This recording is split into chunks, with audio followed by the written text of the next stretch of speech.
মা বোনদের কাছে আমার অনুরোধ, আপনারা আমার কাছে যত সহজে আইতে পারবেন, যত সহজে বইতে পারবেন, কথা কইতে পারবেন, এটা কিন্তু আর কারো সাথে হবে না। একজন পুরুষ এমপির কাছে আপনারা যাইতে পারবেন না মা। আপনাদের কাছে আমার হাত জোড় অনুরোধ, ভোটের দিনে ভোট কেন্দ্রে যায়েন মা, নিজের বোন মনে করে যায়েন, নিজের ঘরের মেয়ে মনে করে যায়েন। আপনাদের ভোট ফলাফল চেঞ্জ করে দিতে পারে। ভোটের অর্ধেক আমার মা বোনদের। আপনারা যদি আমার পাশে থাকেন তাইলে আমার বিজয় কেউ আটকায় রাখতে পারবে না।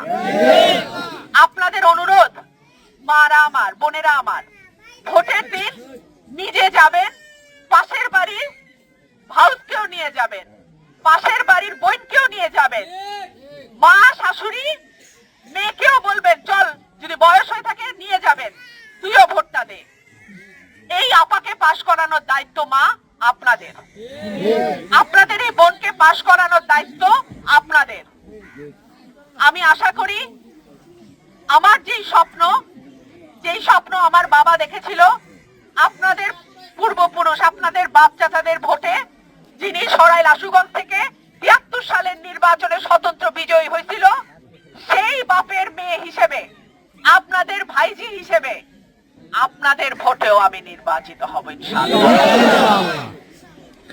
ইনশাআল্লাহ আমি আছি আপনাদের সঙ্গে, আমি ছিলাম, ভবিষ্যতেও আমি থাকবো। কর্মী, জামাতের নেতা কর্মী কিংবা বিরোধী দলে ছিল, তারা ঘরে থাকতে পারে নাই, ব্যবসা বাণিজ্য করতে পারে নাই, ঘরের পাশে তুলে নিয়ে গেছে বাবাকে না পেয়ে ছেলেকে, ভাইকে না পেয়ে ভাইকে, এরকমও তো ঘটনা ঘটেছে। এই নির্বাচনটি আশা করব অবাধ, সুষ্ঠু, নিরপেক্ষ হবে। আশা করব এই নির্বাচনে যে যেই দলের প্রার্থী হোক না কেন, যে যেই দলকেই সমর্থন করুক না কেন, প্রত্যেকটা ভোটার ভোট কেন্দ্রে যেতে পারবে কোন রকম কোনো বাধা বিপত্তি ছাড়া। আমাদের মা বোনেরা আনন্দ উৎসব করে ভোট দিতে যাবে। আশা করি এই নির্বাচনটি সকলের জন্যই উন্মুক্ত থাকবে, সকলেই এই নির্বাচনে আনন্দ উৎসবের সঙ্গে অংশ নিতে পারবে। প্রিয় ভাইরা আমার, ২০০১ সাল থেকে শুরু করে আজকে ২০২৬, গত ২৫ বছর কোনো ধানের শীষের প্রার্থী ছিল না। কি ছিল? জোটের প্রার্থী আমিনী সাহেব ২০০১-এ।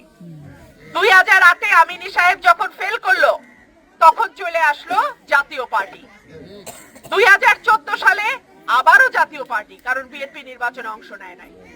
২০১৮ সালে আপনারা উকিল আব্দুল সাত্তারকে ভোট দিয়ে এই দুঃসময়ে নির্বাচিত করছিলেন, কিন্তু এই মানুষটাও চলে গেল আওয়ামী লীগে। তাহলে বিএনপির হাতে কি রইল? কিচ্ছু নাই। এখন আবার ২৫ বছর পর যখন একটা নির্বাচন হচ্ছে এবং নেতা কর্মীদের একটাই দাবি ছিল দলের প্রার্থী দিয়ে,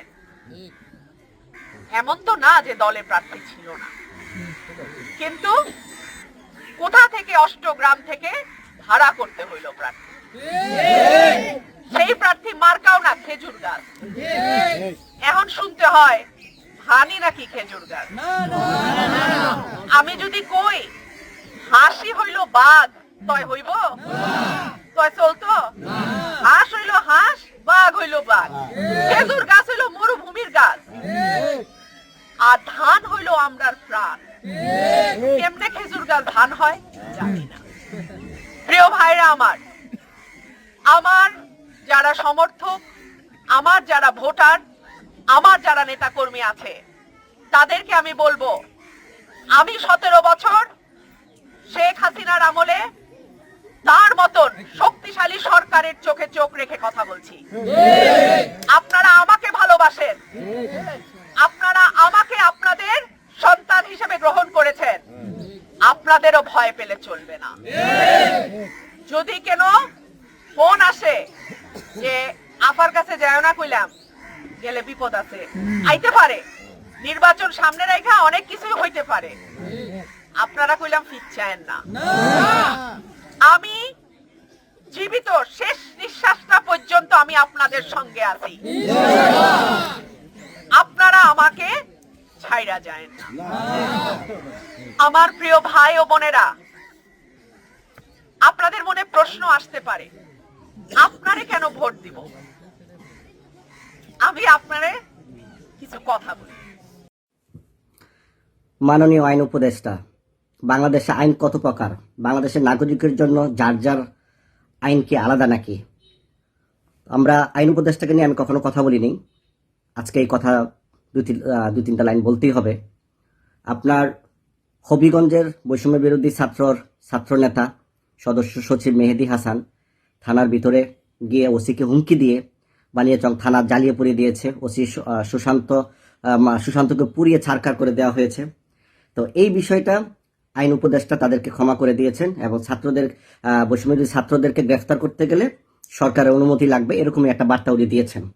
আমার কথা হলো, জনগণ যদি গণধুলাই দেয়, এটা কোনো বিচার হয় না।